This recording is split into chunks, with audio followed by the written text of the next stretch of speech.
Performance-enhancing drugs are used to improve athletic performance or any form of human activity. Performance-enhancing drugs have various effects on the body, some including enlarging muscles or increasing the blood oxygen carrying capacity.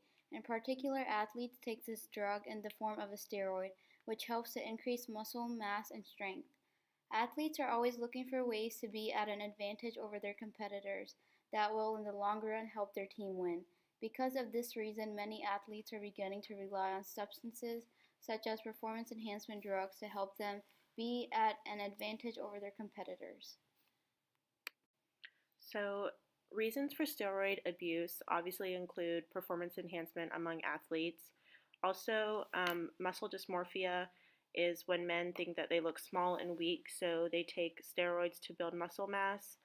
And among people who use steroids, 25% of males have memories of childhood physical or sexual abuse, and 50% of females who abuse steroids have um, a past history of sexual abuse.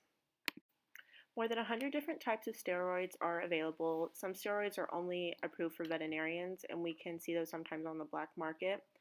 Creatine is a naturally occurring compound in the body that's also sold as an over the counter supplement. It's used to improve performance during high intensity bursts of activity and to help increase muscle mass and strength.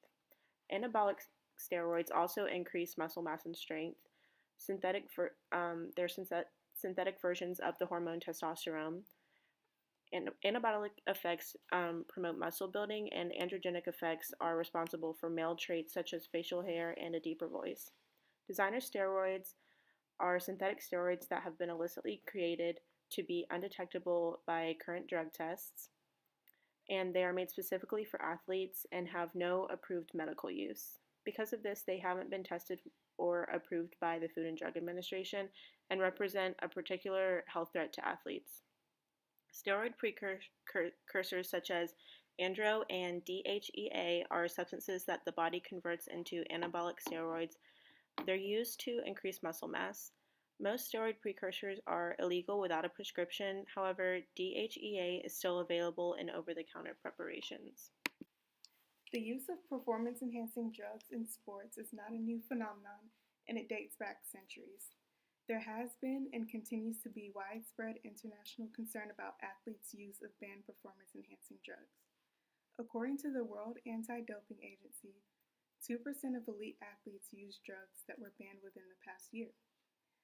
Prevalence rates for steroid use generally range between 4% and 12% for male adolescents and between 0.5% and 2% for female adolescents.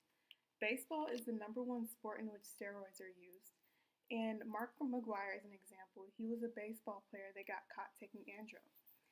The most frequently abused performance-enhancing stimulants in all sports are amphetamines, cannabinoids, usurics, hormones, stimulants, and narcotics. We're also starting to see more females start to take steroids as well. However, male student athletes are at higher risk for heavy drinking and performance-enhancing drug use. So, performance enhancing drugs, including steroids, can be taken a variety of ways, including tablet form, cream form, or injection.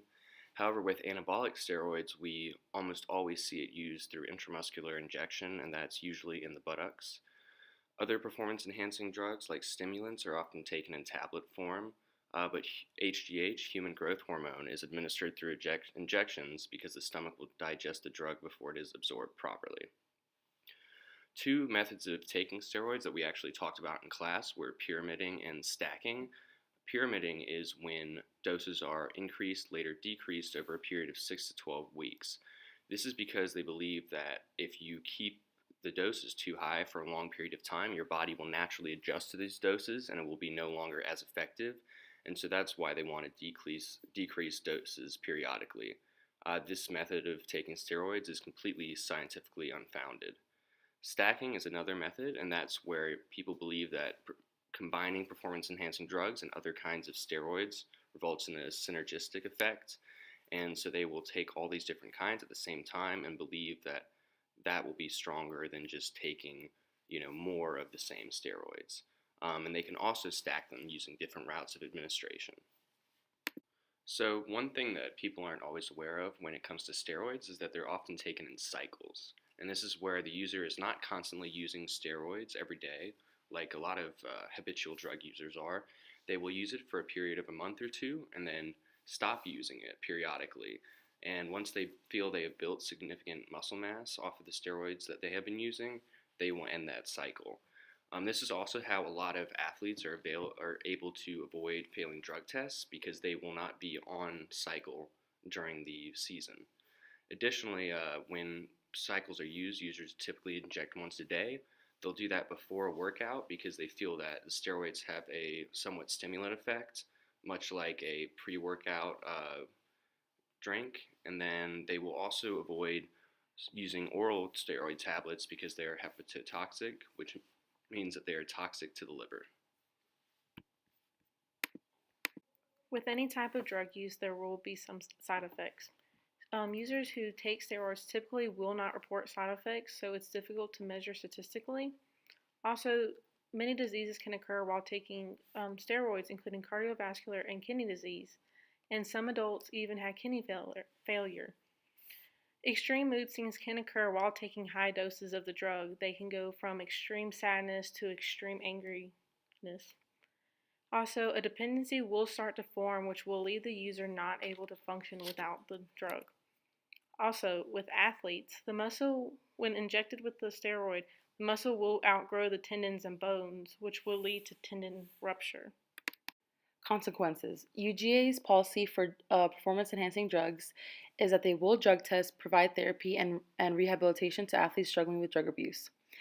If they test a student athlete positive, their medical record will be reviewed at the time to determine whether any medications or dietary supplements may have caused a positive test. If so, this would be considered a medical exception. Without the medical exception, the test is considered positive. The student athlete will continue to be tested on a regular basis until testing negative. Positive test results will be sent directly to the Substance Abuse Program Administrator. On the first offense of a positive drug test, the student athlete will be monitored and suspended from the competition season for no less than 10% of the time.